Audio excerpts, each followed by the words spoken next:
Good morning. Hope everybody had a good weekend.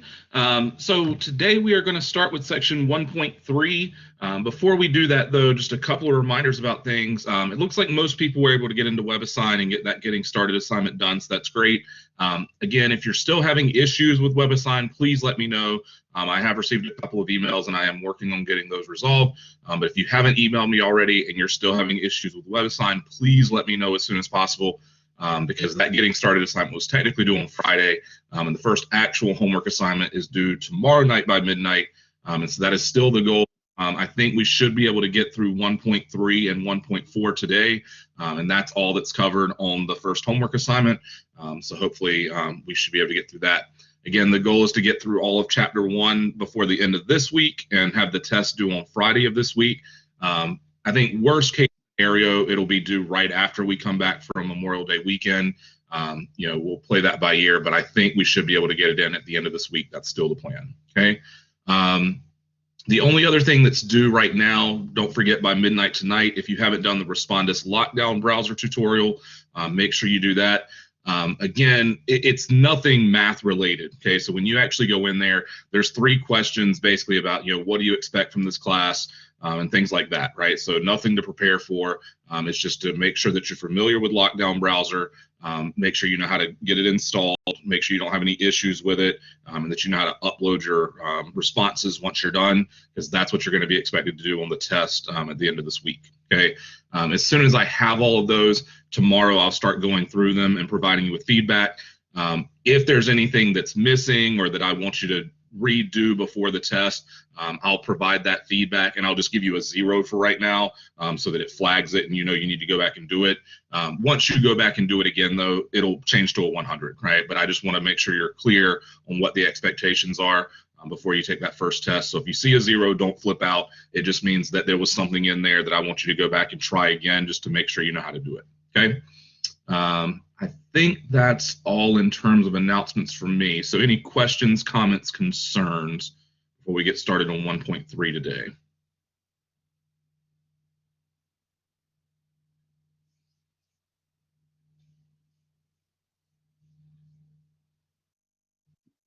Yeah, Hyra. Oh, okay. So it's due Friday, but you say we have 48 hours to do it? Is it? So would it be available? The date that's posted on the calendar is the date that it's due by midnight, which means that I would open the test on Wednesday at midnight. Wednesday? Okay. 48 hours from that date, okay? Okay. If we don't get through all of Chapter 1 by the time I want to, then I would just push back the start date of that, and then you'd have 48 hours from that period, which would then push it through the long weekend, right? The plan right now is to post it Wednesday at midnight, have it due Friday at midnight. Gotcha. Thank you. First WebAssign due last Friday. So Paulina, I did get your email. Once we get that resolved, because I know you weren't able to log in, then I will let you know, and then I can give you an extension on that homework, as well as the one that's due tomorrow if you need it, because I know you weren't able to actually get logged in on time. Okay, so I've got that email out to the person to get that resolved and figure out what's going on. And do I give partial credit on test? Yes, I do give partial credit, so always show all of your work, because I will look through your steps, and anything that is correct you will get credit for. I'm not just looking for that final answer. Okay, so show me as much work as you possibly can, because I do give partial credit. Okay. All right. Paulina, great. So you're logged in. That's perfect. So just go ahead and request those extensions then, and I can accept those so that you can go back and do the one from Friday for sure. And then if you need an extra day on the one that's due tomorrow, since you're not able to start until today, I can do that for you too.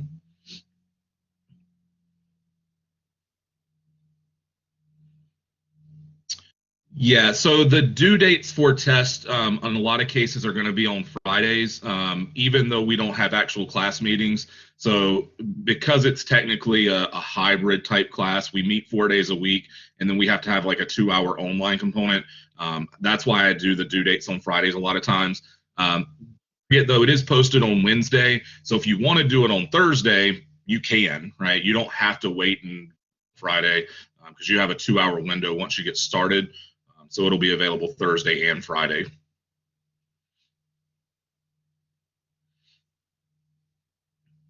Any other questions?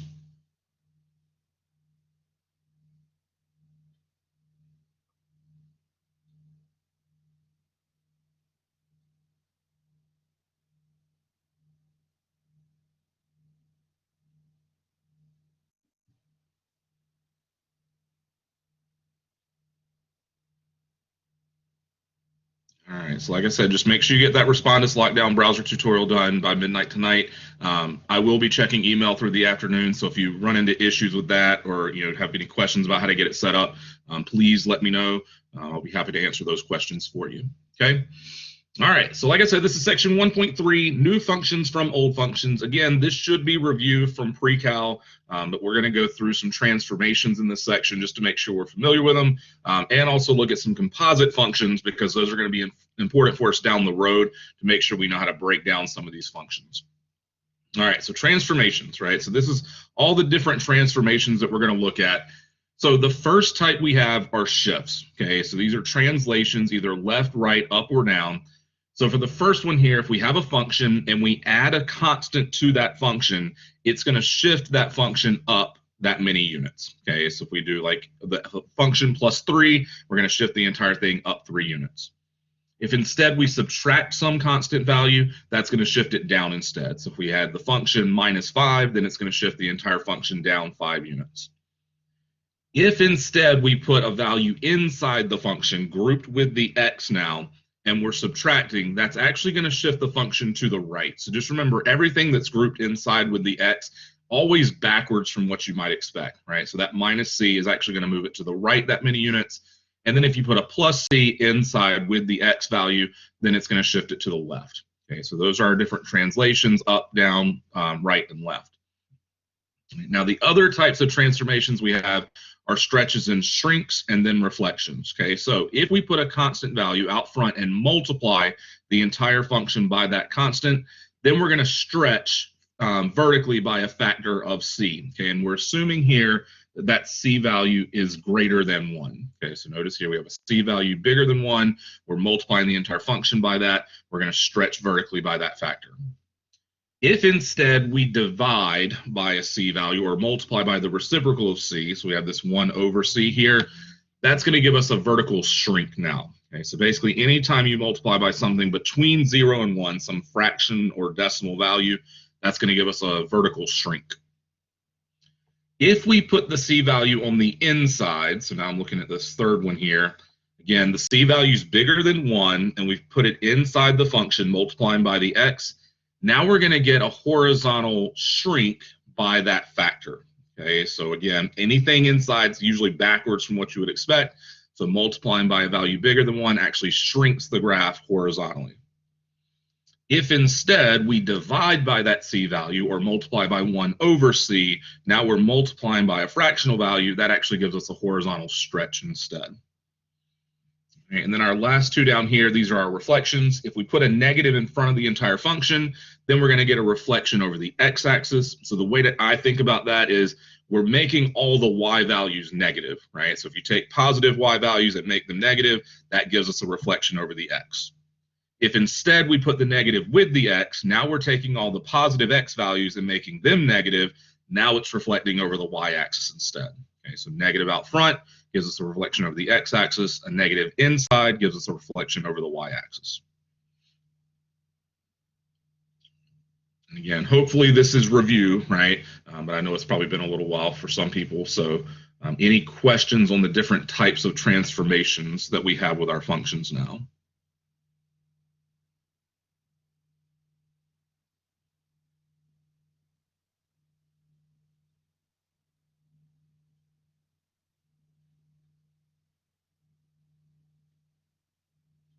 All right. And again, the slides are posted, right? So if you need to go back and actually look through any of those different types of transformations, you can actually look at the PowerPoint there on Blackboard. All right, so now we're given the graph of y equals square root of x. We want to use transformations to graph each of these functions now. So the first thing we want to do is think about what the square root of x function actually looks like, because that's what we call the parent function. So if I were to sketch the graph of y equals square root of x, what's one thing we know about that function in terms of what its graph looks like?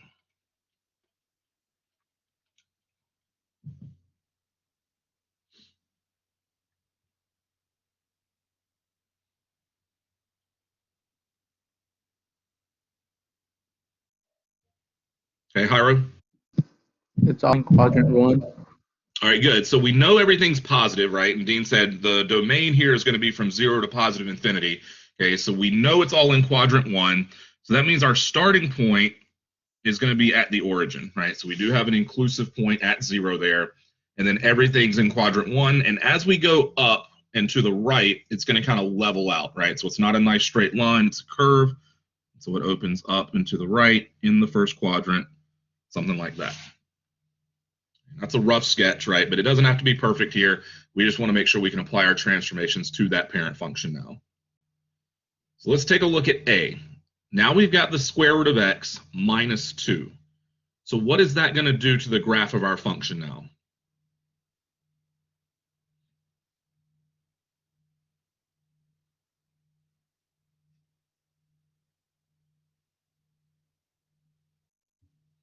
Good, right? So this is going to be a shift.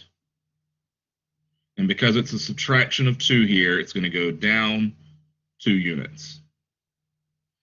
Okay, so the minus 2 is on the outside of the function. The entire function, we're subtracting 2 from it. Therefore, it's going to shift down 2 units. All right, so let's think about what that's going to look like then. So if we take the entire function now and we shift it down 2 units, where is that starting point going to be now?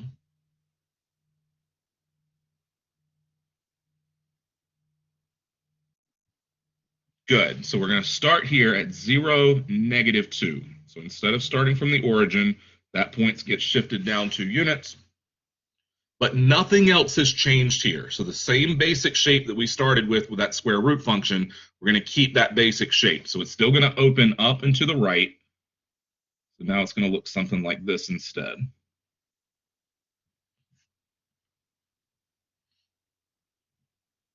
Now, on a test, I'm not going to ask you to sketch these. I'm only going to be looking for you possibly to list out the types of transformations that we have here. So knowing how to write that this is just a shift down 2 units.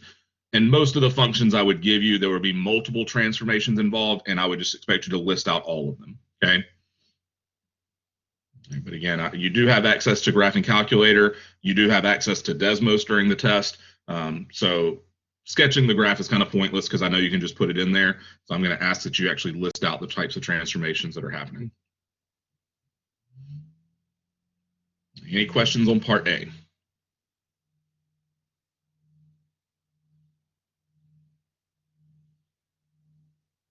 Okay, let's look at B. What type of transformation are we going to have this time? Ira? You moving to the right 2 units.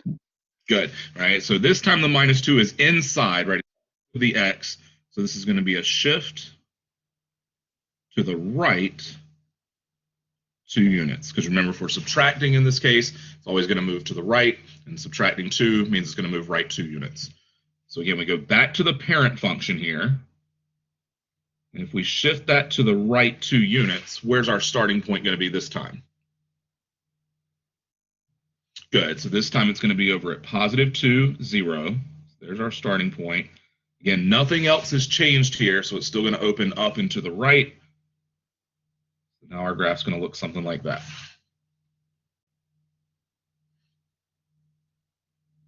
Any questions on that one?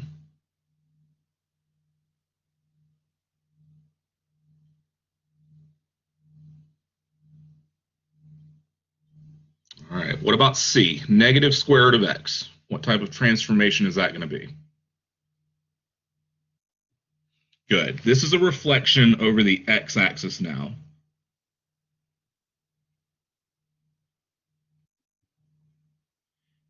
Just remember, if the negative is in front, okay, it's going to be a reflection over the x. Okay, and try to make sure you're using the correct terminology mathematically, right? So I know it's easy just to say it's flipped over the x, okay, but in this case, call it a reflection, right? Because that's the mathematical term that we would use here.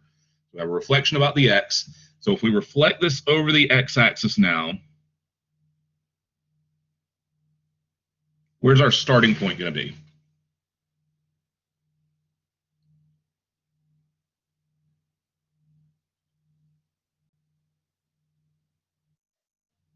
Okay, Hiro? Wouldn't it still be the same?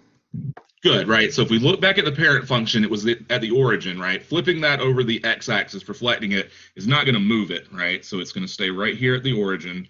But now all those points that were in the first quadrant are going to end up where?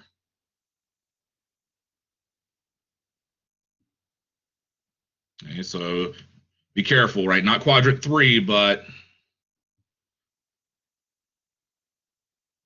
remember, this is our x-axis and y-axis here. It's going to be in quadrant 4, right? So remember, upper right is quadrant 1, bottom right is going to be quadrant 4, and that's where we're going to reflect. So it's going to open down and to the right like that now.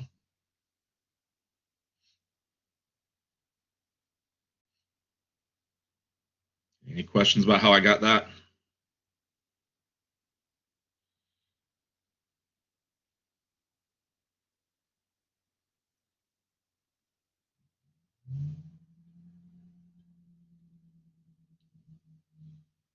All right, let's look at D. Now we have 2 times the square root of x. What type of transformation we have this time? Hyro? Would it be a stretch by a factor of Okay. 2? All right, in which direction are we stretching, vertically or horizontally? We're stretching vertically. Good. All right, so the 2 is on the outside, so this is going to be a vertical stretch, and it's by a factor of 2. Okay. So just remember, if the number's on the outside, it's vertical. Bigger than 1 makes it stretch. And if it was a fraction between 0 and 1, then it would be a vertical shrink instead. Now, in this case, right, I'm not going to be super picky because we're just sketching, right? But if you stretch this vertically, just know it's going to open up, right? It's going to be steeper at the beginning. 0, 0 is still our starting point, and it's going to look more like this right here. Okay. And I probably overemphasized how much it would actually go up there. Okay, but again, if you needed to actually do it, you could actually choose some points, plot them, right, plug in some numbers, and get a more accurate graph. But again, you've got access to Desmos. You can actually put it in there and see exactly what it looks like. Right, now, this last one here, y equals square root of negative x, what type of transformation is that going to be? Okay, good. It's another reflection because we have the negative. This time the negative's on the inside with the x, though, so it's going to be a reflection about the y-axis. So if we sketch this one now, where's our starting point?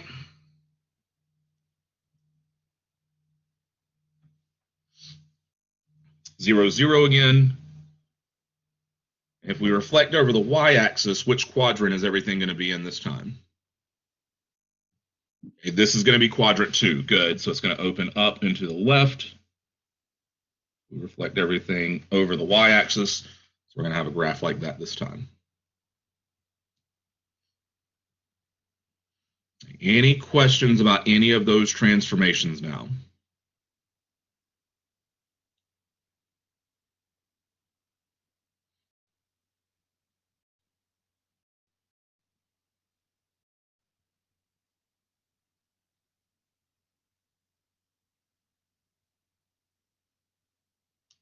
All right. So now we want to sketch the graph of this function. We have x squared plus 6x plus 10. So the first thing we're going to want to do is get it into a form where we can actually think of it in terms of transformations. The way we're going to do that with a quadratic is by completing the square, right? Which again should be review, right? But I know it's probably been a little while. So let's think about how we're going to complete the square here. Does anybody remember the first step to completing the square?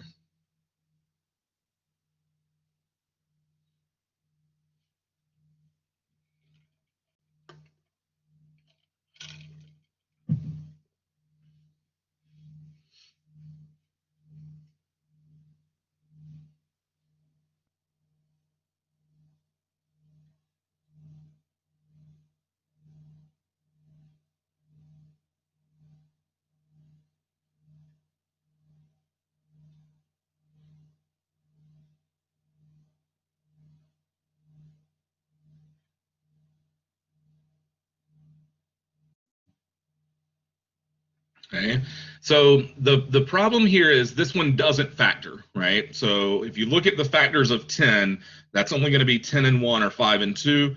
That's never going to give us a 6x that we want in the middle. So we're not going to be able to reverse FOIL this or factor it to get that into factored form, okay? Which is why we're going to have to complete the square. All right, Hyro? Are we gonna subtract? Are we gonna equal it to 0 and then subtract 10?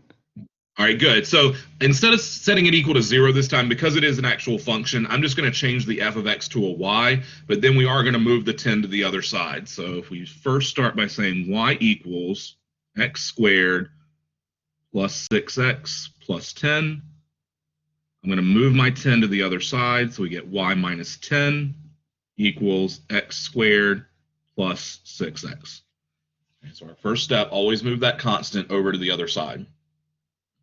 All right, now, once we've done that, does anybody know what the next step is going to be?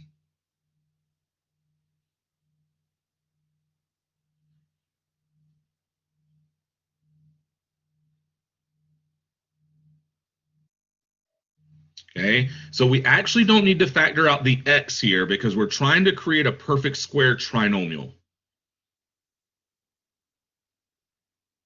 So what we need to do now is figure out what value is going to have to go right here as our new constant to make a perfect square trinomial.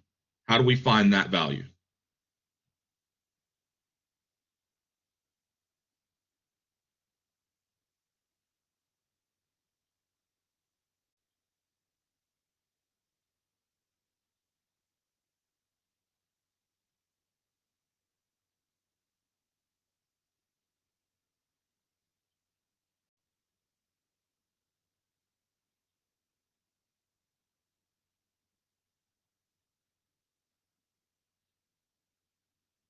This is where we have to have that formula. So this is our formula for completing the square. We're going to take the b value, we're going to divide it by 2, and we're going to square it. What's our b value for that polynomial this time? 6, okay? And only the number itself, right? So we don't have to worry about the variable. We're going to do 6 divided by 2 squared. Right, now, if we do that, 6 divided by 2 would give us what? Good. And 3 squared would be 9. So what that tells us then is that on the right-hand side, to complete the square, we're going to add 9. So I'm going to put a plus 9 here. If we do that, what else do we have to remember to do?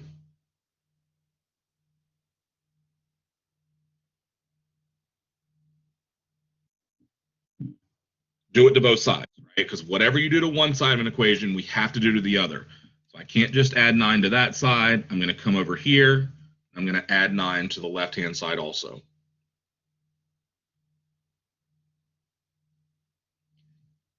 Any questions up to that point?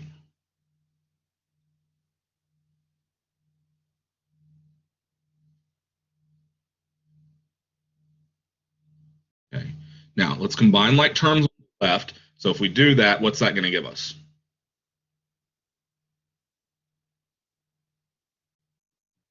Good. So we have our y minus 1. And now the right-hand side, we should be able to factor because that's the whole point of this is to create a perfect square trinomial that factors. What would the factors for that look like?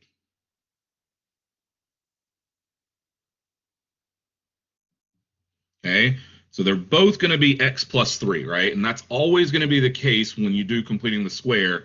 And so we can write this then as x plus 3 squared.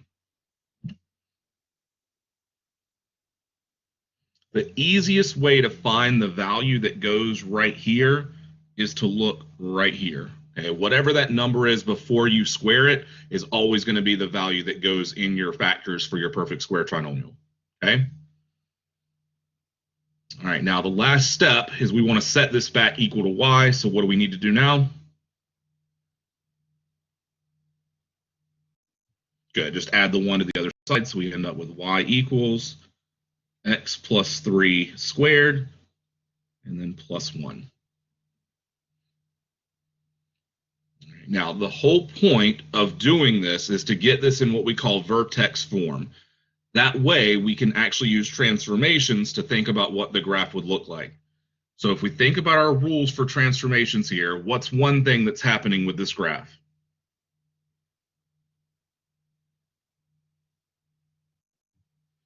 It's shifted up, good. So the +1 is going to give us a shift up 1 unit. And then what other transformation do we have? Okay, almost. Okay, so it is going to be a shift either left or right because of the +3. If it's a +3 on the inside, it's going to go to the left. Good. So we're going to have a shift to the left, 3 units. Now, what would the parent function for this graph be?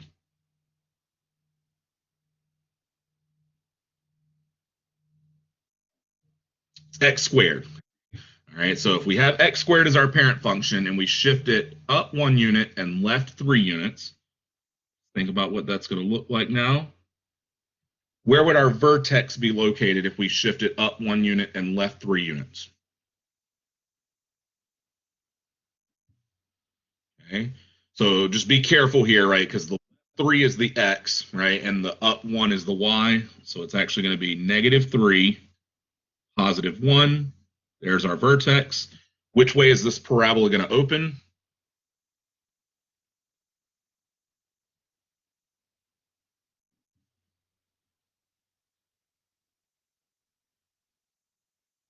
So if it's just a positive x squared, which way would it open? Up, right? So we're going to have a parabola that opens upward. So we're going to have something that looks like this. Again, rough sketch, right? Nothing perfect. But we can just use our transformations now to think about where that vertex is going to be. And the fact that it's a positive x squared tells us that the parabola opens up now. And now just keep in mind, if you had a coefficient in front of the x squared term right here, just remember we'd have to factor that out before we do this step.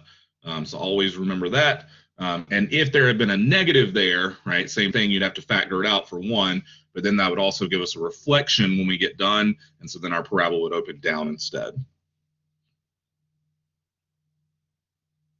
Any questions on that one now?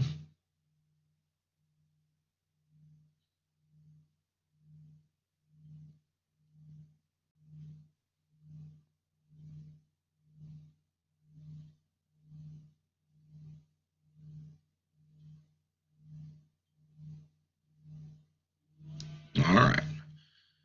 So now we got some trig functions. Okay, so we're going to sketch the graphs of each of these functions. So first step, we got to think about the parent function so we can apply the transformations. What's our parent function going to be for both of these graphs?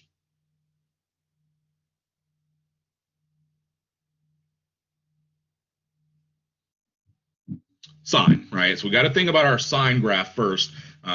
Make sure we know what that looks like. So if we do y equals sine of x,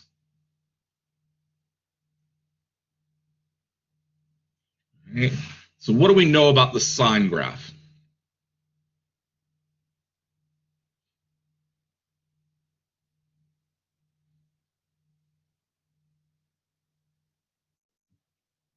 Okay, it is a curve, right? Okay, so it's going to be wavy. What else do we know?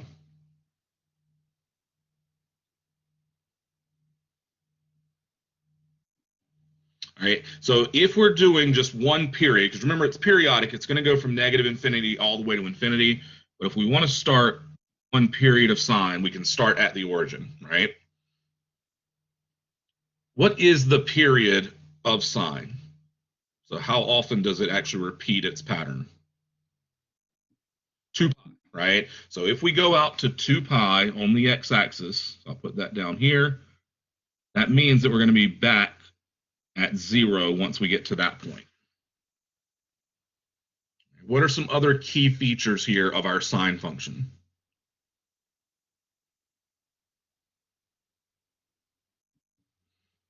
Okay, all right, good. So half the cycle will be at pi, and so it's actually going to cross back through the x-axis halfway right here at pi. Good, Hiro. So the amplitude is 1, which means that its highest point is going to be at +1 and its lowest point is going to be at -1. So I can put +1 up here, come down here and put a -1. Right. Like we said, it's going to be that nice smooth curve. The question is, does it go up from 0, 0 first, or does it go down from first? It goes, right? So it's going to go up to +1. It's going to come down through here, down to -1, and then come back up.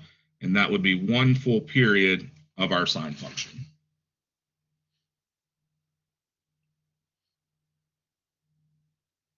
Any questions about the parent function for this one now?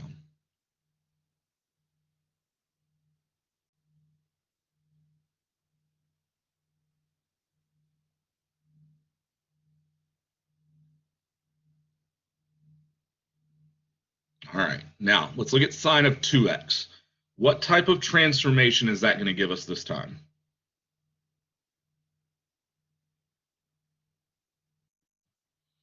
Okay, what kind of shrink are we going to have?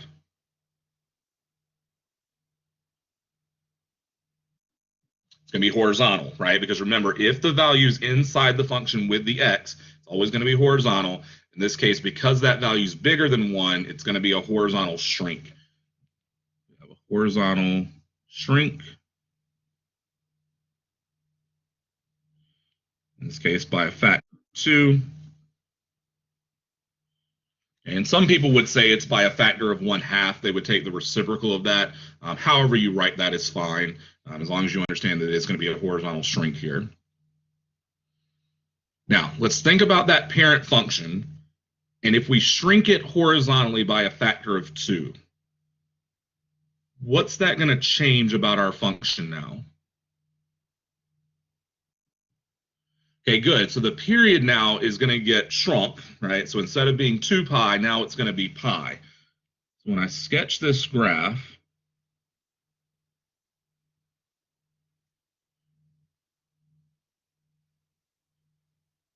I'm going to put pi right here. That's going to be 1 full period. Starting point is still going to be where?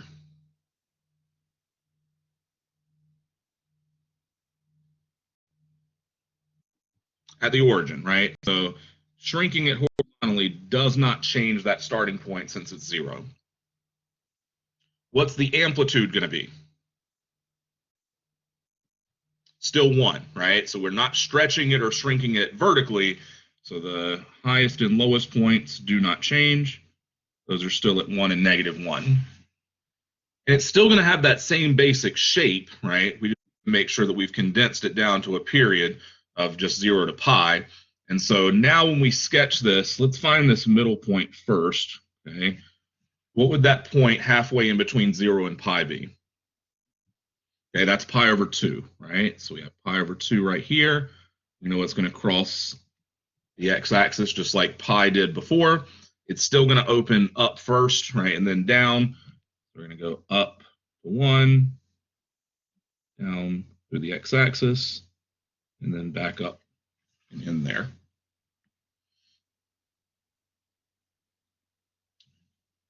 So again, because it's only a horizontal shrink, right, we're taking that basic shape that we started with, we're condensing it down basically in half horizontally now. And so now instead of going all the way from 0 to 2 pi, it's only going from 0 to pi for that 1 full period. Any questions about that graph?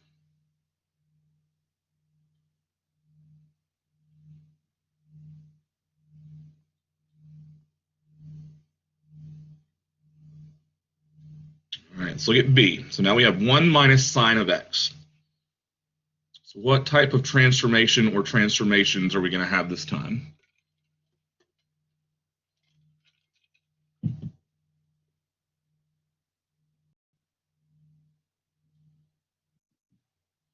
Okay, good. So the 1 here is positive, so it is actually going to shift up 1 unit. One thing you might want to do that might make it more helpful is to rewrite this as negative sine of x plus 1. So rearranging the terms there helps some people to see it. So we are going to shift up 1 unit. And we're going to have a reflection. Good. So we shift up 1 unit. And because the negative's in front of the function this time, it's going to reflect over the x-axis. So we have reflection over the x-axis. All right, so now let's think about this graph.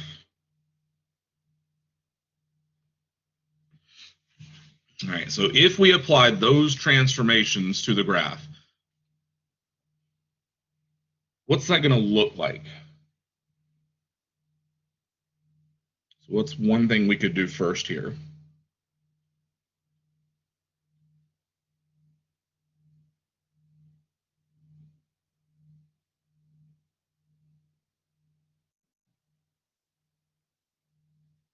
Okay, that's one way to think about it, right? So because sine and cosine are periodic in the way that they are, right, different transformations are going to look similar to other types of transformations. Okay, so let's see if though we can just apply exactly what we've got here, thinking about like our starting point, ending point, and then whether it's going up or down first. I think that'll be the best way to kind of walk through this one. Where would our starting point? Okay, period stays the same, right? So we're not stretching or shrinking horizontally. So instead of going from 0 to pi like we did before, we know this end point down here is going to be at 2 pi. All right, good. So now if we take the starting point that would have been at the origin, it's getting shifted up 1 unit. So we know we're actually going to start at 1 this time. Okay. So we've got our starting point. Now, if the period is 2 pi, what's the value going to be at 2 pi?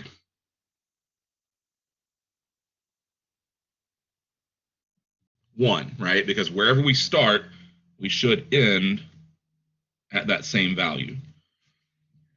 We start at 1, we end at 1. Now let's think about that middle point, right? So halfway between 0 and 2 pi, pi, what's the value going to be at pi? 1, right? Because again, it would have been at 0 to begin with. We're shifting everything up 1 unit. So it's going to be right here now. So that kind of takes care of the shifting up 1 unit, right? The starting and ending points and the middle point, instead of being at 0, are all at 1 now. Now let's think about the reflection. So what's that going to change about our graph? Okay, good. Instead of going up to begin with, it's going to go down instead, because a reflection over the x now would make those points reverse. What's the lowest value going to be that we're going to hit in terms of pi? 0, right? Because since that lowest point would have been at -1, it shifted up 1. That means it's at 0 now. We're actually going to hit the x-axis right here. We're going to go up through here. What's the highest value we're going to hit now? 2, right?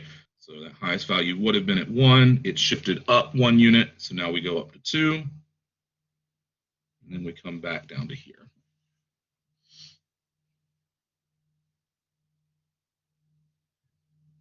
And that's typically how I do all of my trig ones, right? I think about, if I'm graphing 1 full period, where's the starting and ending point? Go ahead and get those in place based off of a shift up or down. And then I think about now if I have any reflections, which way is it going to open first, and then also finding those middle values, right, and the highest and lowest points based on the amplitude.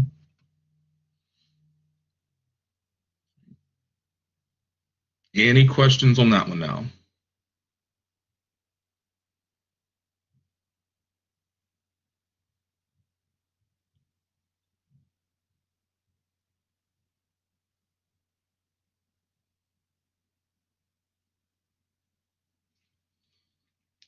All right. Example 5. Okay, so we skip example 4 here, right, and there won't be any in the homework like that one either. Okay, so sketch the graph of the function y equals absolute value of x squared minus 1.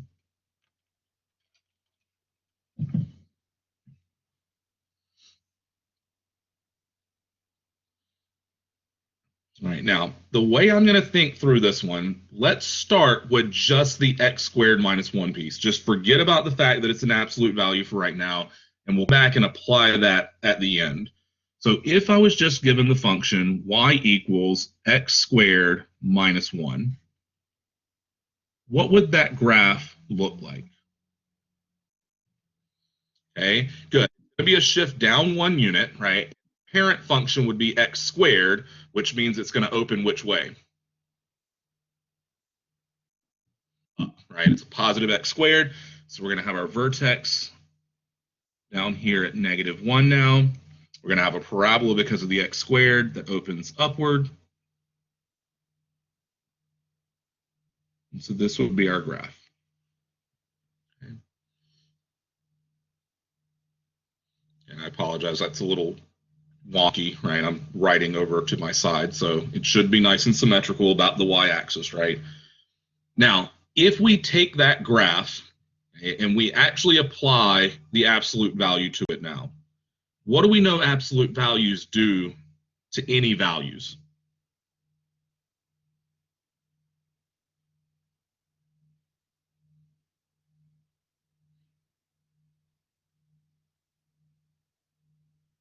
I take the absolute value of any number, it's always going to be positive, right?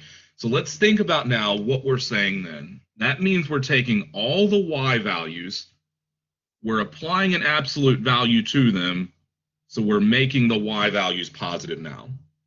So I want to take this graph of x squared minus 1, and I want to make sure that any y values that I have are positive. How could I do that then? What would that do to the graph?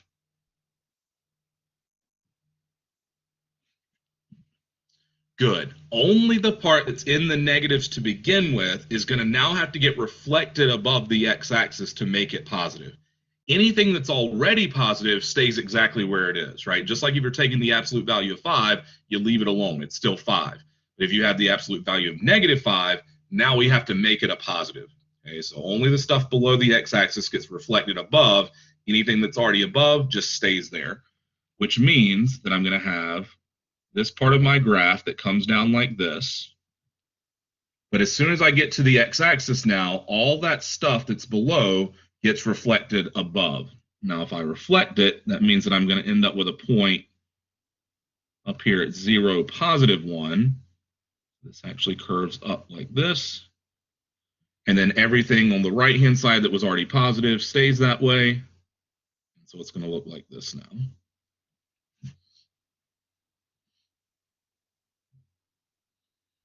And that'll be true of any absolute value function where you have more stuff inside like that. You can think of the function that's inside first and then just apply your absolute value to it. Just make sure anything below gets reflected above the x-axis.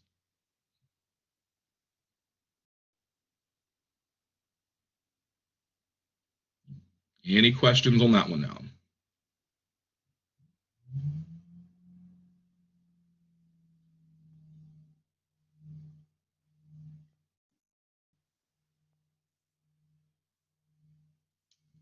All right.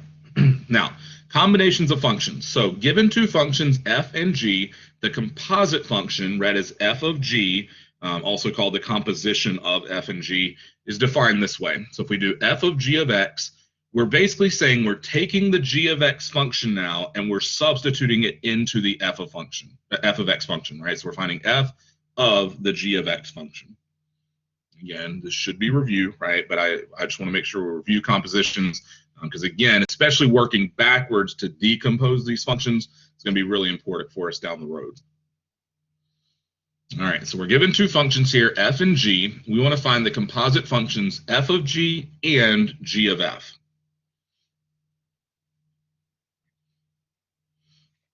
All right, so let's start with f of g of x. And like we said, that just means we're finding f of the g of x function.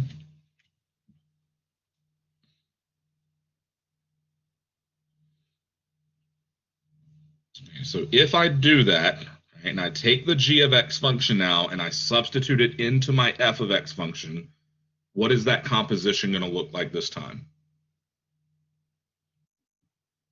Good, right? So we're finding f of x minus 3. And if I take the x minus 3 and substitute it in where I see an x in the f function, that's going to give us x minus 3 all squared.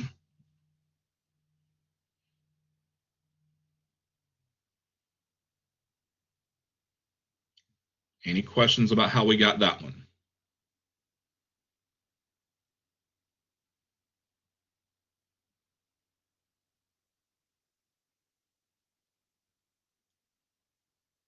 Okay, let's look at g of f.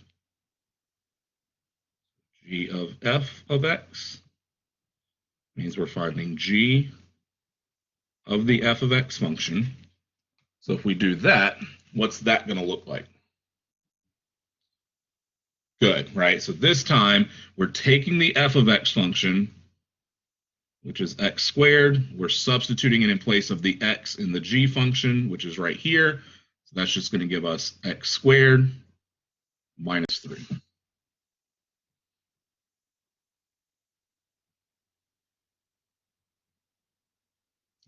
Any questions about how we got that?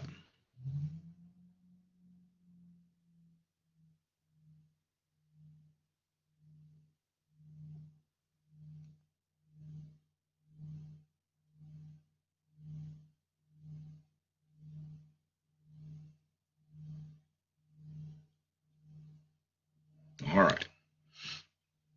And so we got two different functions here. So square root of x is our f of x, square root of 2 minus x is our g of x. We want to find all 4 of these compositions. And this time we are going to find domain also.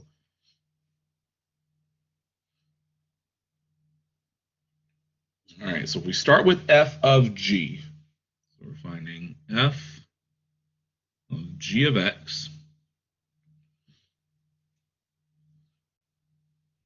So what's that going to look like if we do f of the g of x function?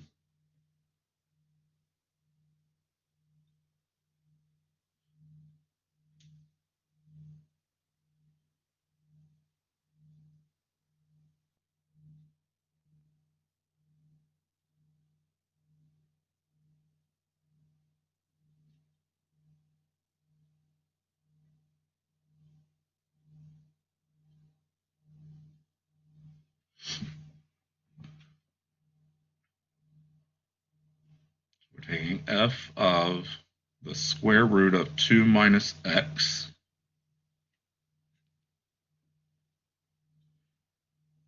So if I take that now and I substitute it into the f function,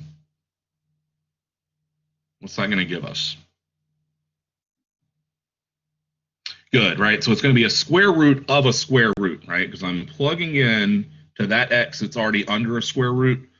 We're going to get the square root of the square root of 2 minus x. Now, since everything is under both of those radicals, what's another way I could write that now?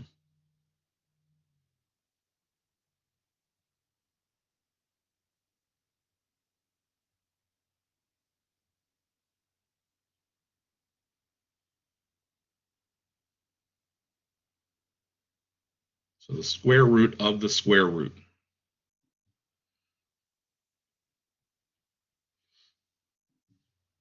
So not too rad. Think about if we combine these now, right? If I take the square root of a square root, that would be the same thing as a what?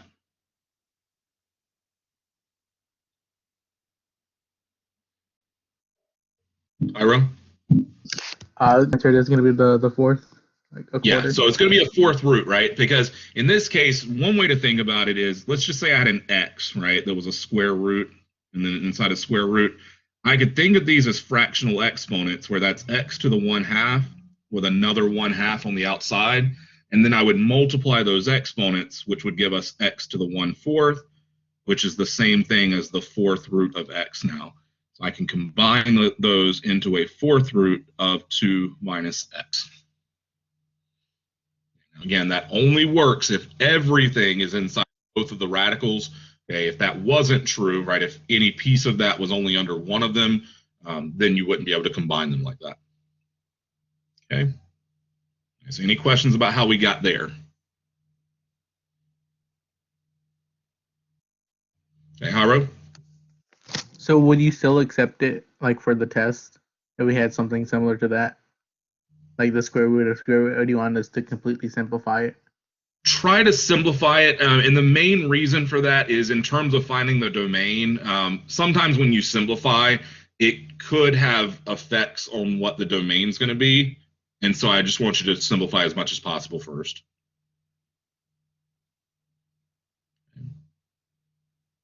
Any other questions?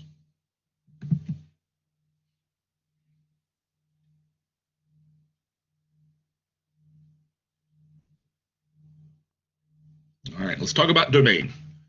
So if we look at the domain of this one now, what do we know about domain in terms of these radicals?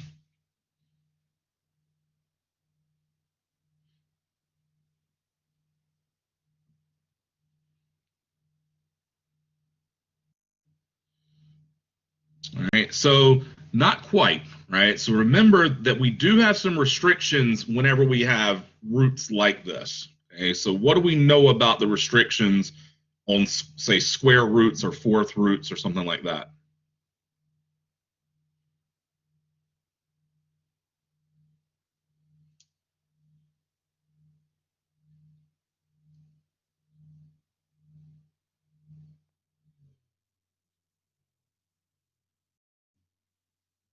Okay. All right. That's one way to think about it, right? Because if you go back to just the f of x function, right, the square root of x, we know what that looks like. It only goes in one direction, and it only goes in which direction? To the right. Okay. So that's going towards the positives now, right? In the positive direction. So we know that everything inside there, in terms of the x values now, has to be a positive value or zero, right? Because zero still works, but we can't have any negatives. And we talked about this last week, right? If you remember, whenever if you're looking for the domain and you have a square root, everything inside the square root has to be positive or zero. So the way I'm going to find this now is I'm going to look at my final answer. I have that 2 minus x inside the fourth root. So I'm going to say that 2 minus x has to be greater than or equal to 0. Because we have an even root here, meaning that everything inside can't be negative. Now, how would we solve that inequality?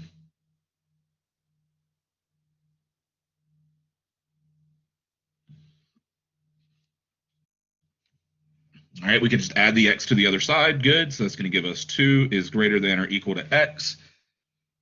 So now we can say that's x less than or equal to 2 if you want to flip it around. So that's one restriction on our domain. The other thing we always have to consider is we have to go back to the inside function. Okay, so whatever we substituted in this case, the g of x function is what we substituted into the f of x. We got to think about, are there any additional restrictions on that domain? Well, in this case, we've got another square root, right? So we know everything inside there can't be negative. It's going to give us 2 minus x greater than or equal to 0, which is going to give us exactly the same restriction that we had on our final answer. Okay. Always check though, okay, because there are cases where you will get a different restriction from the final answer than you get from that inside function, and we have to make sure we're including both. Okay. Now, if we think about interval notation for just x less than or equal to 2, what is that interval notation going to look like?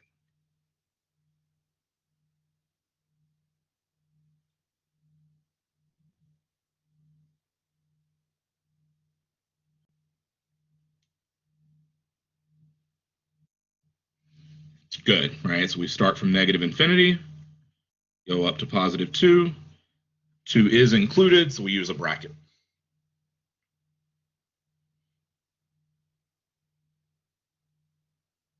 So again, always check the domain on the final answer and the domain on the inside function, and then combine those, okay, if they happen to be different. Any questions on part A now? Oh, so in this case, because we want x to be less than or equal to 2, right? If you think about number line wise, if I put 2 here, less than or equal to would be like this, shading everything towards the negative infinity. Okay. Yep. Any other questions there?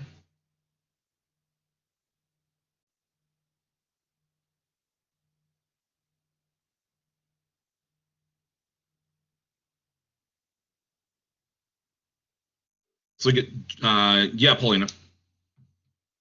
So I just want to double check that the infinity sign always gets the parenthesis, not the bracket, correct? That is correct, right? So always use parentheses on negative infinity and positive infinity. Any other questions?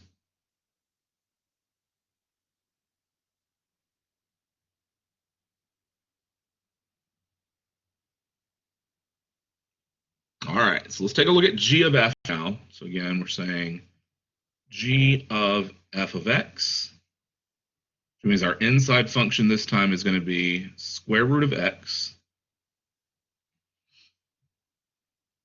So what's that going to look like then? We find g of square root of x. All right, good. So we're going to have the square root, and then we're going to have 2 minus the square root of x, because this time we're only substituting the f in place of that x right there. So this time not everything is inside both of the radicals, so you can't simplify. Okay, so that's as far as we can go with this one, the square root of 2 minus square root of x. Any questions about how we got that?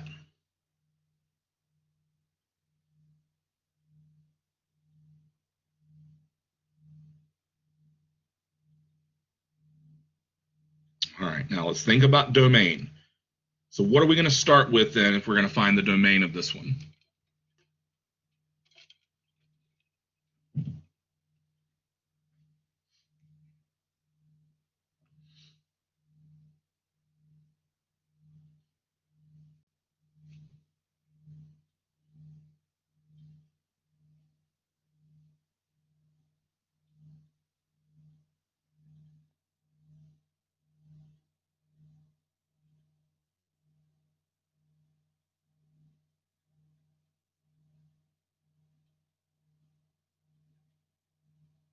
So remember, we've got a square root here again. So what do we know about the stuff inside of a square root?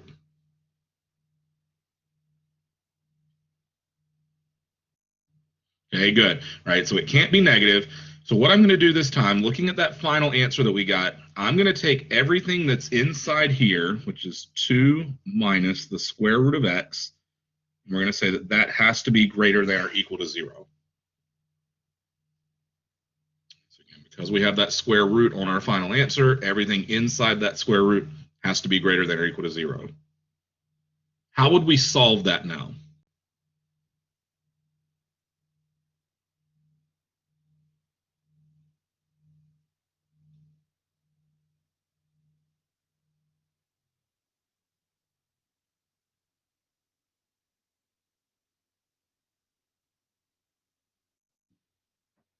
All right, so it's already kind of set equal to 0, right? So what would we want to do instead? So think about how we solved that other one where we had the inequality like this. What can we try first?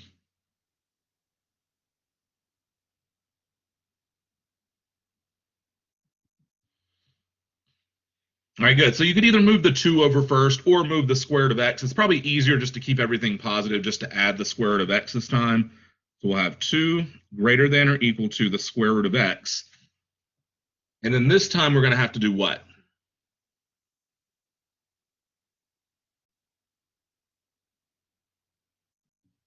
Square both sides, right? So if we square both sides here, that's going to give us 4 greater than or equal to x. Or if you prefer, if you want to flip it around, x less than or equal to positive 4.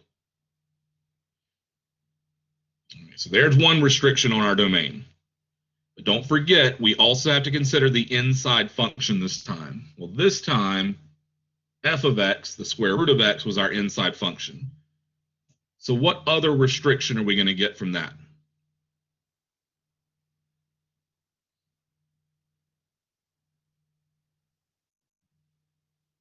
Okay, good. So the x that's inside has to be greater than or equal to 0.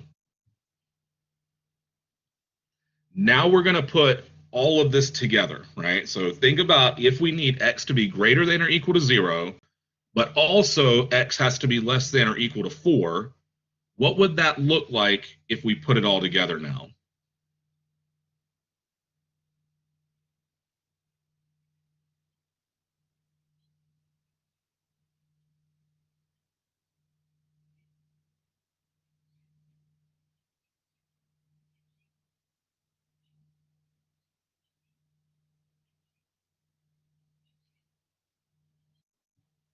Good, right? So if I need both of these things to be true at the same time, they need to be greater than or equal to 0 and less than or equal to 4. It's only going to look like this right here. So Pauline, the reason we're not going to use a union, remember, a union actually means or, and I need this to be and, right? I need both of these things to be true at the same time. So I'm only looking at the overlap between where x is greater than or equal to 0 and x is less than or equal to 4. The only place that happens now is that interval between 0 and 4. Okay.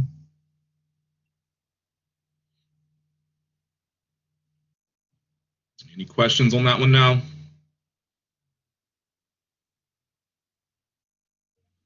Hyro?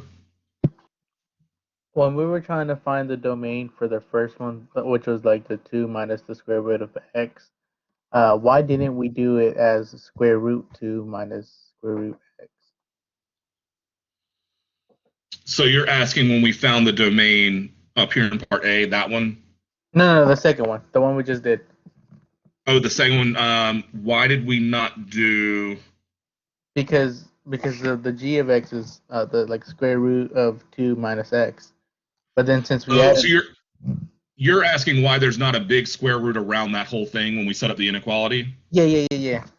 Okay, because remember, it's only the stuff inside the square root that has to be positive, right? Not the entire function itself, but just this stuff that's inside is what we set greater than or equal to 0 now. Okay, yeah, that makes sense. Just like when we get to this one here, it's only the x that's inside that has to be greater than or equal to 0, not the whole square root of x. Does that make sense? Yes, it does. Okay.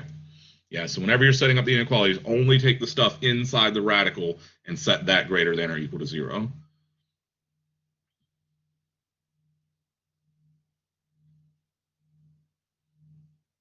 Okay.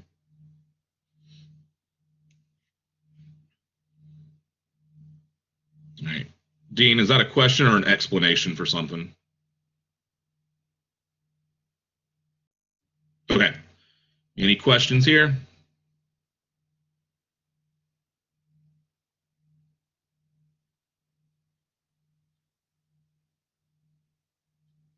All right, let's see if we can get through these last two and then we'll take our break.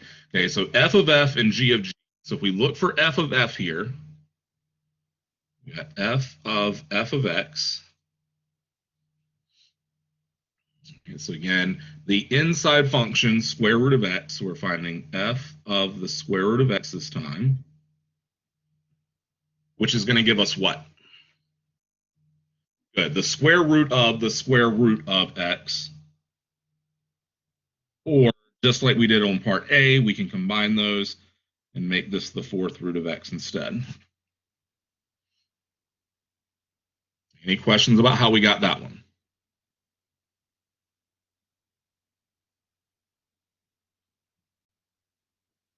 All right, now let's think about domain. So what's our domain going to look like this time? Okay, good. So if we look at the final answer down here, we only have an x inside that radical. So we're going to say that x is greater than or equal to 0. We also have our inside function here, which is going to give us exactly the same thing because we just have a square root. So x is greater than or equal to 0. Nothing to solve there. We combine those. It's still just from 0 to positive infinity.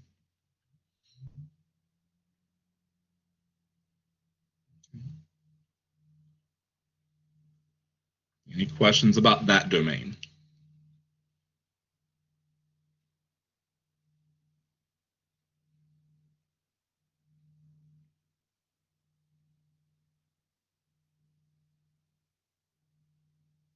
All right, now this last one, this is the fun one. Okay, so we've got g of x.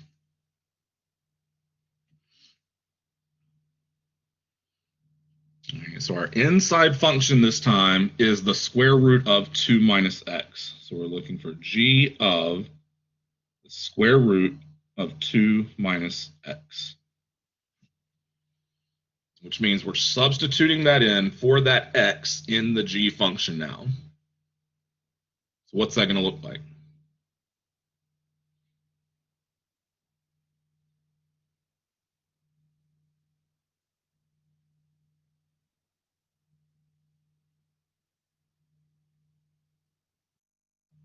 Okay, Hyro? Okay, so would it be the square root of 2 minus, and then it would be the square root of 2 minus x? Good. Okay, so it's going to look something like that. And again, since not everything is inside both of those radicals, there's nothing else we can do to simplify that. Okay, so that would be our final answer there for g of g. Any questions about how we got that?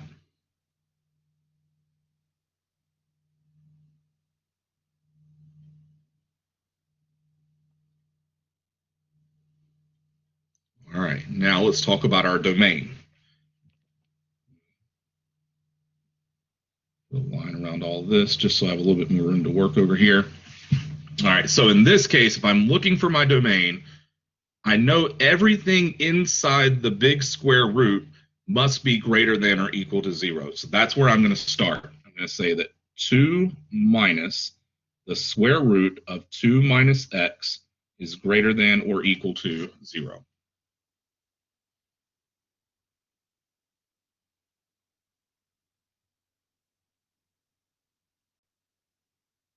Now, how would we solve that?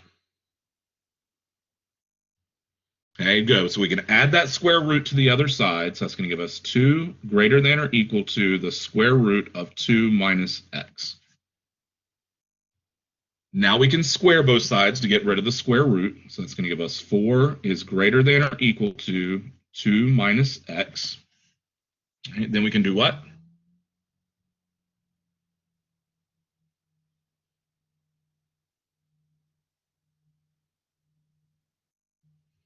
Okay, good. Move the 2 to the other side. So now we have 2 greater than or equal to negative x. And then what do we do? Good. Divide by a negative 1. Now, when we do that, what do we have to remember here?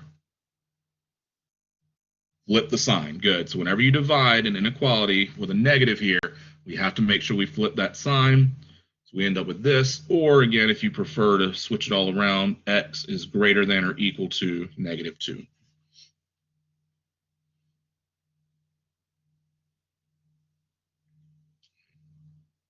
Any questions about how we did that part?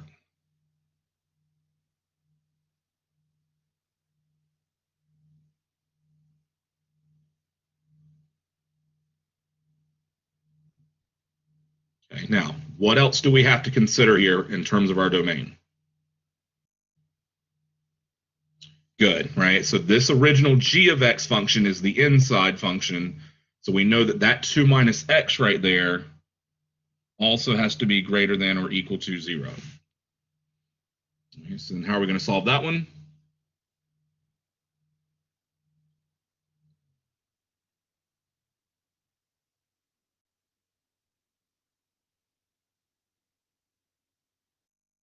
Good, just add the x. So we have 2 greater than or equal to x. Or again, if you want to flip it around, x is less than or equal to 2.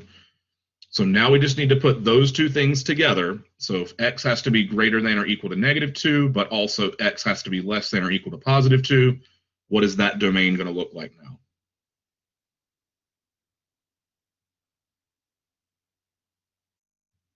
Perfect. So bracket on both from negative 2, positive 2.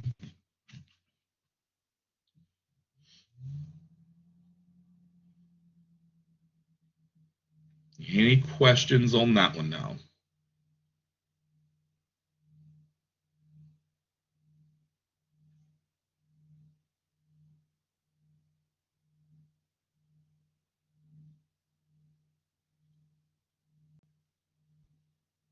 All right. Okay, so like I said, we'll take a break. We'll get started back up at 11:15, finish up these last couple examples, which are pretty quick in this section, and then jump into section 1.4, which shouldn't take us too much time. Okay. All right. So 11:15, we'll get started back.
All right.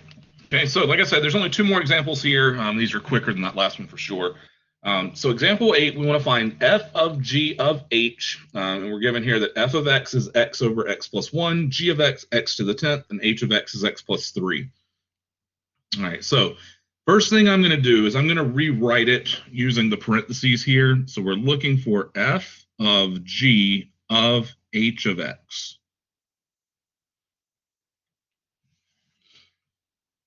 All right, now the way I think about this is I always start inside and work my way out. So I'm going to think about the h of x function here as the first thing that I'm going to substitute in. So we're finding f of g of x plus 3. And now, like I said, we're going to work our way out. So what we want to do next is we want to take the x plus 3 now, and we want to substitute it into the g of x function. So if we do that, what's that part going to look like? Okay, good. So we're going to take the x plus 3, we're going to raise it to the 10th power. So this becomes f of x plus 3 raised to the 10th power. Now we can take what we have inside there and we can substitute it into the f function. If we do that now, notice there's two different x's that we have to substitute into. So that's going to give us x plus 3 to the 10th over x plus 3 to the 10th plus 1. Because again, I'm substituting into that x and that x right there. Now, no, I do not expect you to expand all that out. Okay, there is nothing you could do to simplify that even if you did. Okay, so you can stop right there. Please don't try to cancel out the x plus 3 to the 10th, right? Because that plus 1 in the denominator prevents us from being able to do that. Okay, so that is as simplified as that one's going to get. Any questions about how we got that?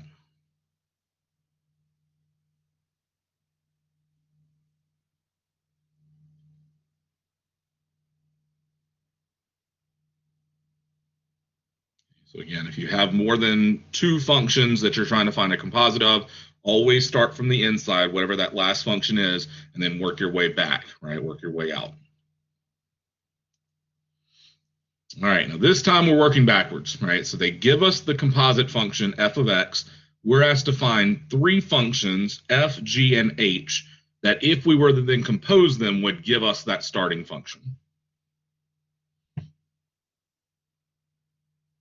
So I'm looking for f of x, g of x, and h of x.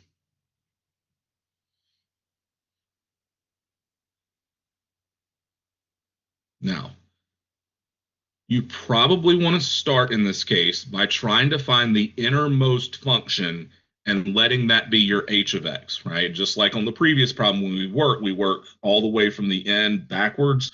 Okay, so what would the innermost function for this one look like?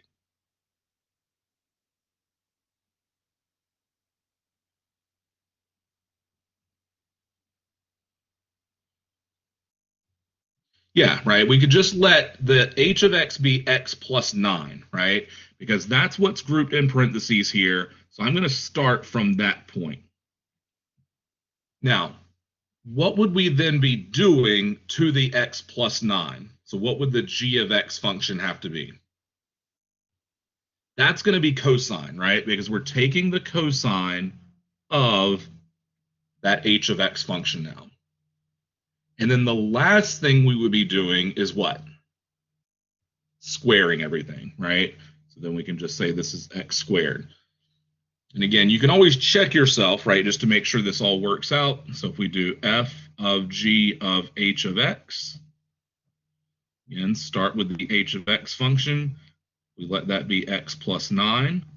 I'm substituting that into my g of x function, which is cosine. So we're going to have f of the cosine of x plus 9.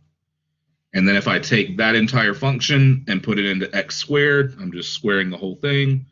That's going to give us cosine squared of x plus 9, which is what we started with.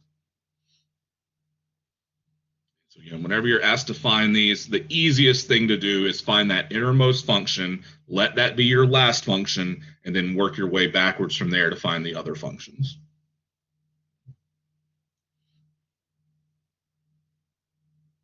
Now, a question I often get here is, well, could we just let h of x equal x? No, okay, that's the easy way out, right? So you can't do that, and WebAssign won't let you do that either.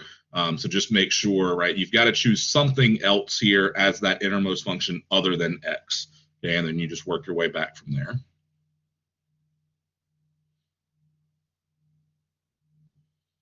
Any questions on that one now?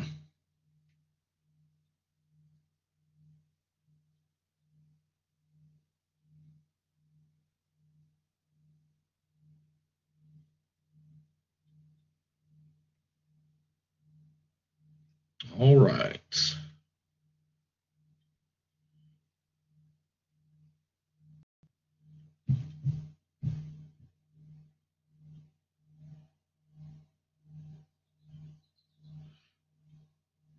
All right, so section 1.4 now, the tangent and velocity problem. All right, so what we're going to be looking at here now is, first off, what does the word tangent even mean in our context that we're going to be looking at it, right? Because we're not talking about the tangent function back in trig, we're talking about something different now. And then how can we apply that to velocity for problems?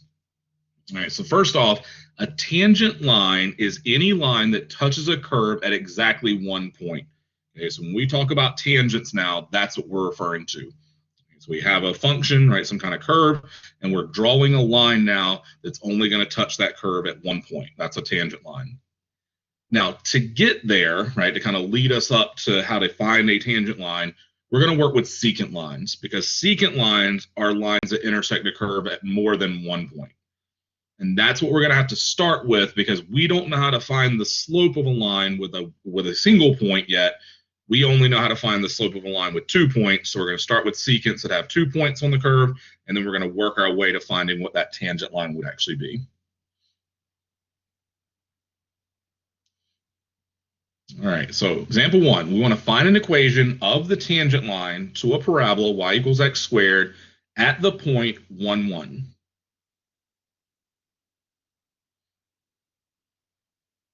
Now, the first thing I'm going to do here, I'm going to sketch us a picture just so we have an idea of what we're even trying to accomplish, right? Just so we know what we're looking at. And then we'll think about what we could do mathematically to figure this out. All right, so we know we have a curve, y equals x squared. That means our vertex is here. I'm going to try to make this one more accurate than some of the other ones that I've done.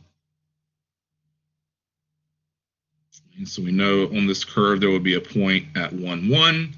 We also know that if we plug in 2, we would get 4. And so this is the right-hand side of that parabola. And then the left-hand side is going to be symmetric, right? So at -1, we'd have a point at 1. And at -2, if we square that, we also get 4. And so the left-hand side of that curve will look something like this now. Now, the point that we care about is this point 1, 1. So we're trying to find the equation of a line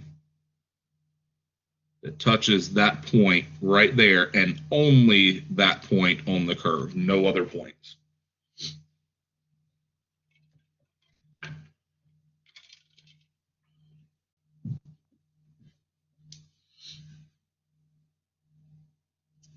Now, like I said before, the only way that we know right now how to find the slope of a line is using 2 different points. So that's where we're going to start, right? So we're going to choose points. We're going to kind of work our way to see if we can find the equation of that tangent line from those 2 points. So what 2 points could we use here that would give us at least an approximation of what that slope would be close to?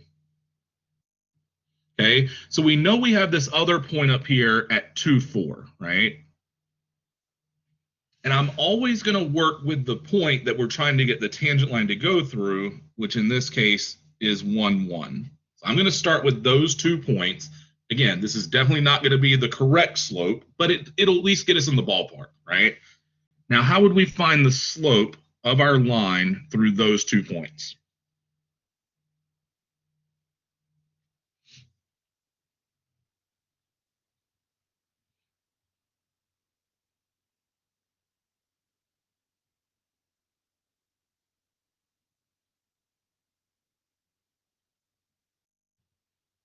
Good. So our slope formula is y2 minus y1 over x2 minus 1. So in this case, right, this is going to be y2. We can let that be 4. The y1 value is going to be 1 over. And then if we do x2, that's going to be 2 minus x1 would be 1. And simplifying that then would give us what? 3, right? So we're going to get 3 over 1, which is a slope of 3.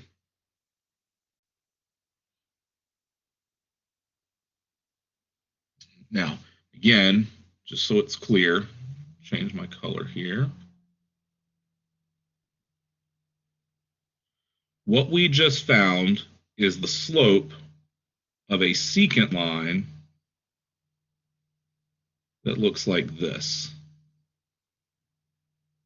So we're going through those 2 points, 1, 1, and 2, 4. I want to try to get a better representation now of what that slope should actually be for the tangent line. So what could I do to get us even closer to the actual slope now?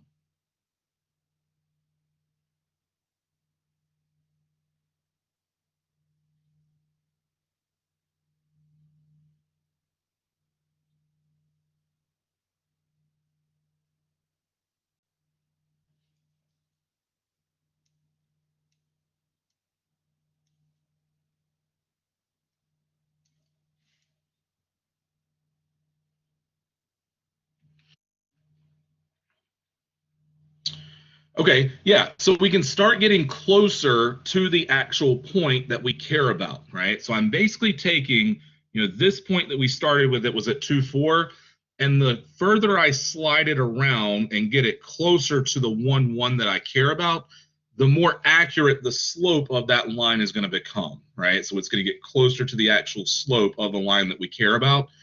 Now, it's up to you how close you want to get to start, right? I'm not going to go quite that far yet. So let's just go with something like 1.1, right? So I'm going to say, let's let x be 1.1, because now we're even closer to the actual x value that we care about. We're somewhere in here now. How would we find the corresponding y value for that point?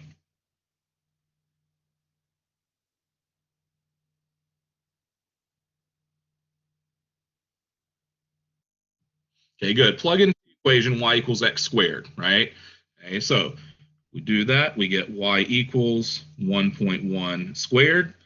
What would 1.1 squared give us? 1.21. Good. So now I know my y value at that point is going to be 1.21. Now we need to evaluate the slope between that point and the point that we care about, which is 1, 1. So if I do that, y2 minus y1 would be 1.21 minus 1 over, and then our x values are going to be 1.1 minus 1.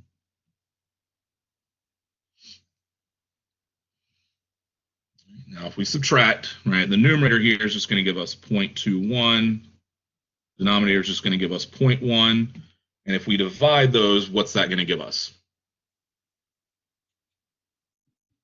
Okay, 2.1. Good. Right. So again, what we've done now is we've gotten a better approximation for what the actual slope should be, because now we're looking at this secant line instead.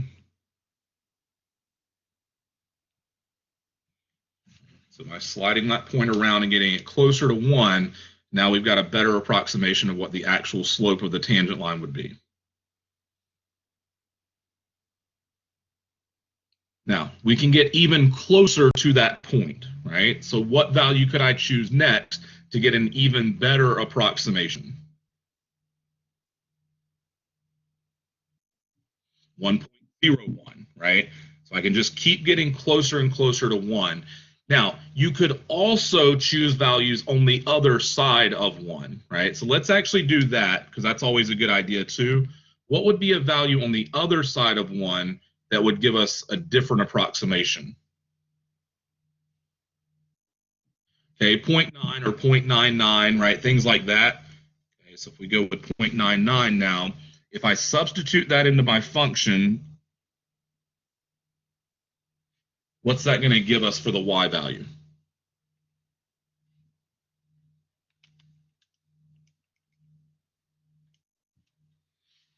Good, 0.9801.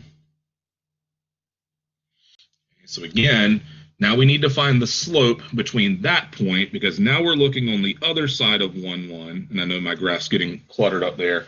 And we're finding a point on the other side now that's close also. Okay, so if we find our slope this time, y value minus y value, we have 0.9801 minus 1 over 0.99 minus 1. All right. Numerator here, if I subtract, is going to give us a negative, so 0.0199. Denominator here, if I do 0.99 minus 1, should be negative 0.01. And when we divide those, what does that give us?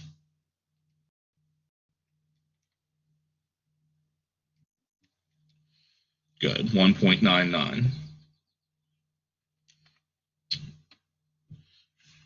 Now, at this point, you probably take an educated guess as to what the actual slope of the tangent line is going to be. So what do we think that the slope of that tangent line might be? It looks like it's going to be 2, right? So we're getting 1.99 on the left-hand side. We're getting 2.1 on the right-hand side. The closer we get to 1, the more those values are going to get closer to 2, right? So now we can just say that our tangent line should have a slope of 2. Now, the only reason I caution you about going with values like 1.000001, you'll see in the next section when we start doing some more of these calculations, your calculator can only handle so much, and sometimes it's going to give you wrong information if you put too many zeros in there. Okay, so that's why I usually start with like 1.1, then 1.01, 1.001, and kind of converge on my value that way, just to make sure that I'm not getting too close to the value to where the calculator is going to give me bad information. Okay. Now, we're not done, right? Because it didn't just ask for the slope of the tangent line, it wants to know the actual equation of that tangent line. How would we then find the equation of that line now that we know the slope? Okay, so we could find the y-intercept, right? That's one way. What's another way that we could do it? There's 2 options here as to how we can find the equation now. Okay, point slope, right? So either point slope, or if you want to use your slope intercept formula and find the b value, either one is fine. I'm going to go with point slope here, which is y minus y1 equals m times x minus x1. We know our slope is 2. What's our x1, y1?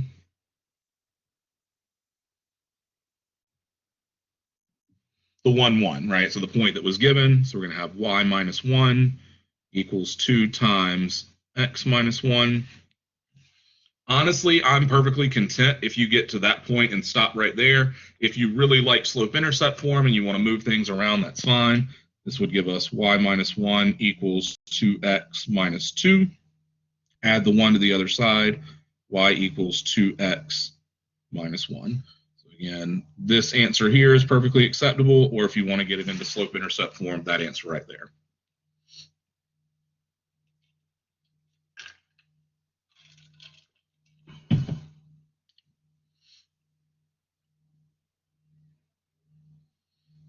Any questions about how we did that now?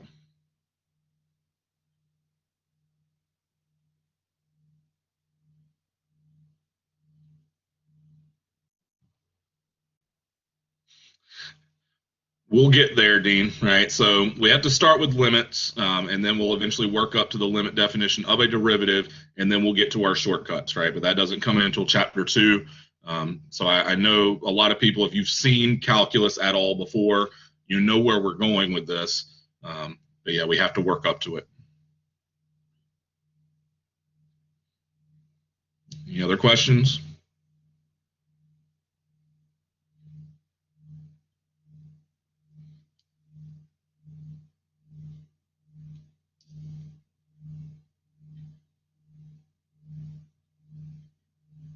All right. Oops. Example 3. All right, so now we're going to suppose that a ball is dropped from the upper observation deck of the CN Tower, which is in Toronto, which is 400 meters above the ground. We want to find velocity of that ball after 5 seconds.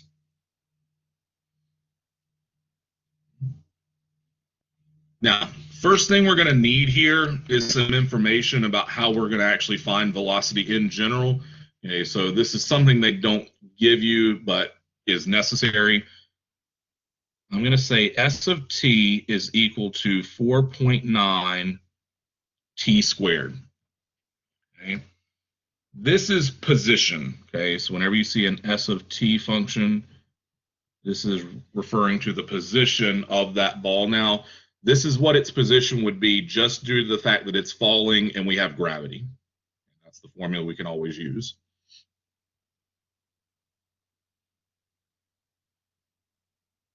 In this case, t would be measured in seconds.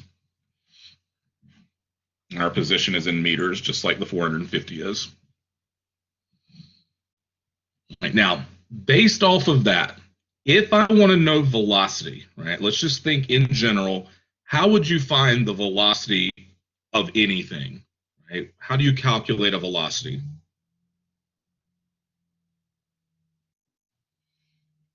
Okay, so if you're referring like a physics application, right, you're absolutely right. Okay, now let's just think, right, like if you're just driving your car and you want to know how fast it's going, right, how does your car calculate speed, velocity? Hyro? Is it distance over time? All right, so velocity in this case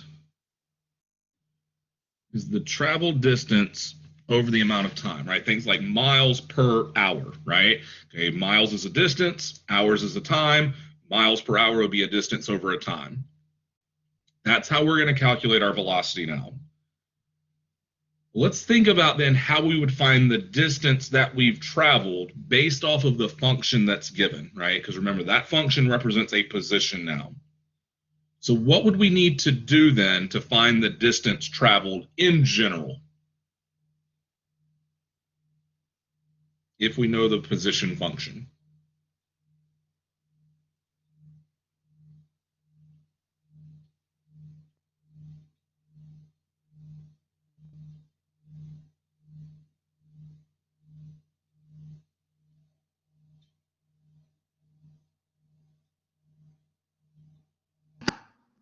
Oh.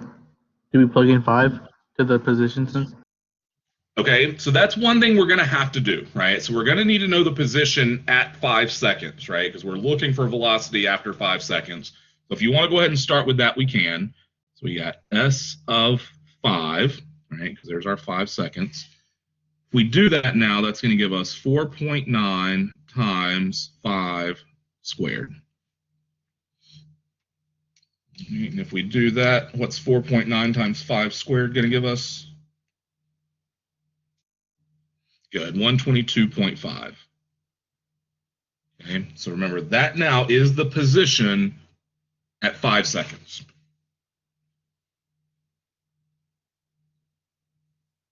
What else are we going to need to know?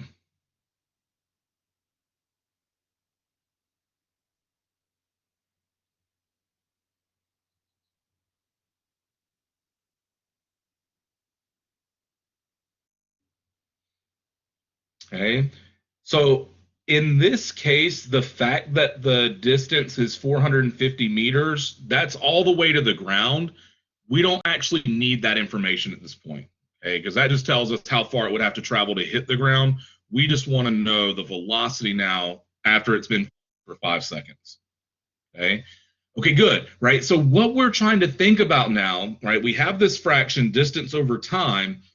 We're just calculating a slope then of a tangent line at 5 seconds, right? We want to know instantaneously at 5 seconds, what is that velocity of the object that's falling?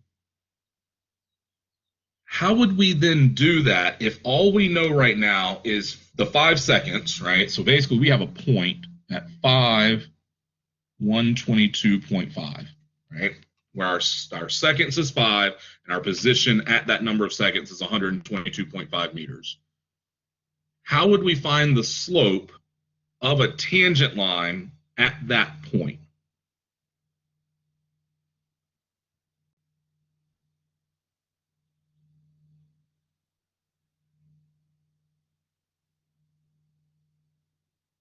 So think about what we did on example 1 and how we could apply that here to find the same thing, the slope of a tangent line.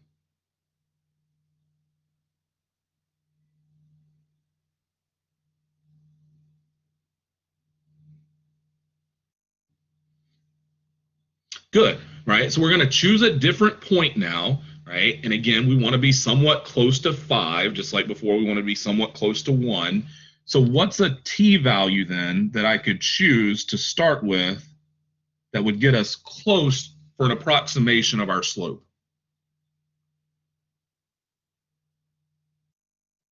Okay, you could go with 4, you could go with 5.1, right? As close as you want to get, right? I wouldn't get super close. I wouldn't put a whole bunch of zeros in there. Let's go ahead and go with 5.1. Okay, I'm fine with getting that close. And now we're going to find S of t for that t value so that we can calculate a slope between those 2 points now. Well, what's our S of t going to be at 5.1?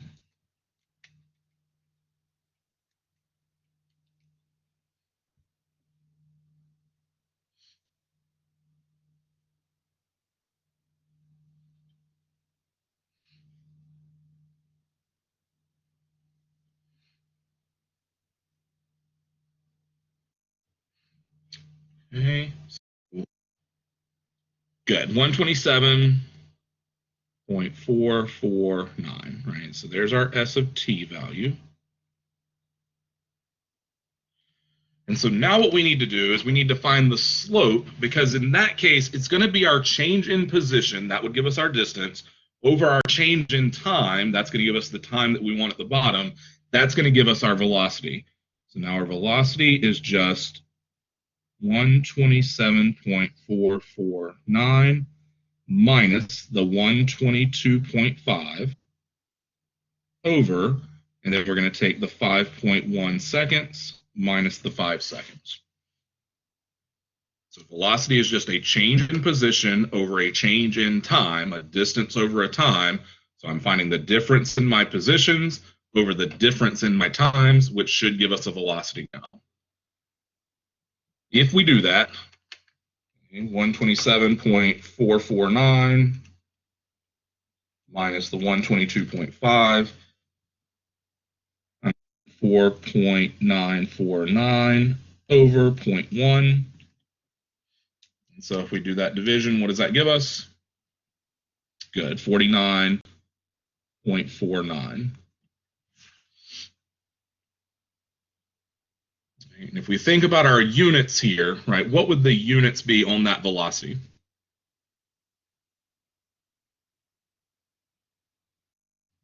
Okay, good. So we're looking at a distance of meters and a time in seconds, so meters per second.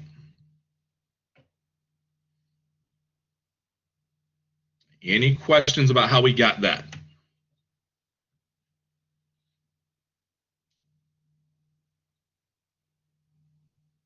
Okay, so that would be an approximation now based off of the secant line, right, at 5.1 and 5. What do we need to do now to get an even better approximation of the actual velocity at, all right, so we could go with 4.9, look at the other side, that works. So 4.9, again, we need to find the position at 4.9 then. So 4.9 times 4.9 squared. And that would give us what? Okay, 117.649. Good. Then we're going to do the same thing, find our slope between our points now, because that'll give us velocity. We have 117.649 minus the original point over 4.9 minus 5.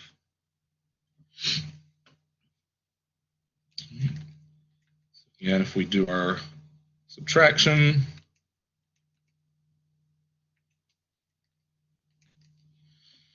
this gives us negative 4.851 over negative 0.1. Okay, and so that should give us 48.51 meters per second.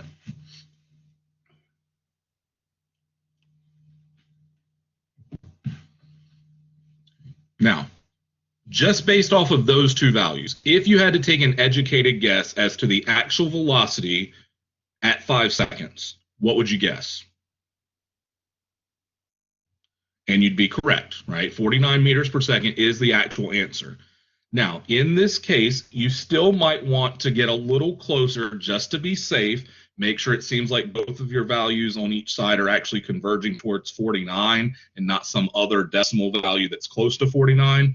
Okay, but if you go with something like 5.01 and 4.99, right, then you could substitute those values in there, get your S of t values for that, calculate your slopes. But in this case, you'll see that in that case, both of the values are just getting closer to 49. And so this is indeed 49 meters per second is our velocity at 5 seconds. Okay.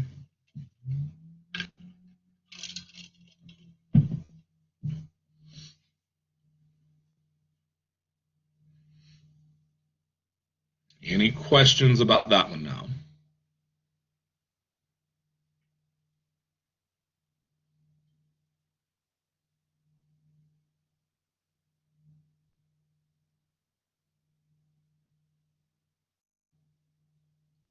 Okay, this is brand new, right? So tangent lines, this is new material now. So everything up to section 1.3 should have been reviewed from pre-cal, but tangent lines, secant lines, that stuff, this should be new information for you. So, I mean, hopefully, right, the velocity being a distance over a time should be somewhat of a review, right? But actually doing these calculations now to find the velocities, this is probably new information.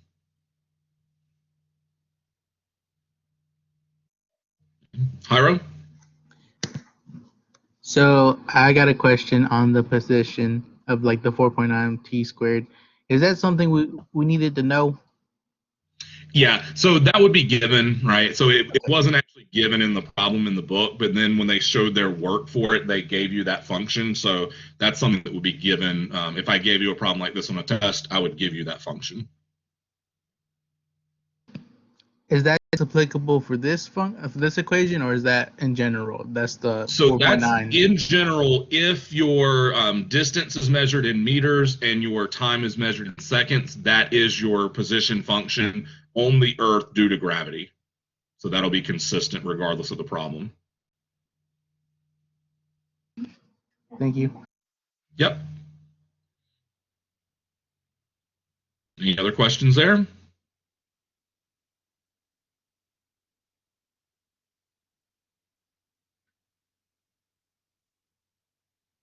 All right. So like I said, tonight by midnight, just make sure you get the Respondus Lockdown browser tutorial done so that I have time, before your actual test to go through and review those videos, review your submissions, make sure everything looks good, and provide you feedback there.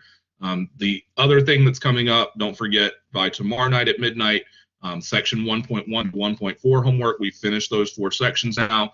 So make sure you're working on those.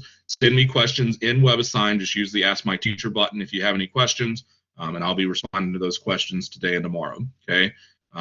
Let me know if you have any other general questions. I'll hang out for a couple minutes after class if you do have any questions about anything, or after class. If you just send me an email if you have any general questions, just let me know. Okay.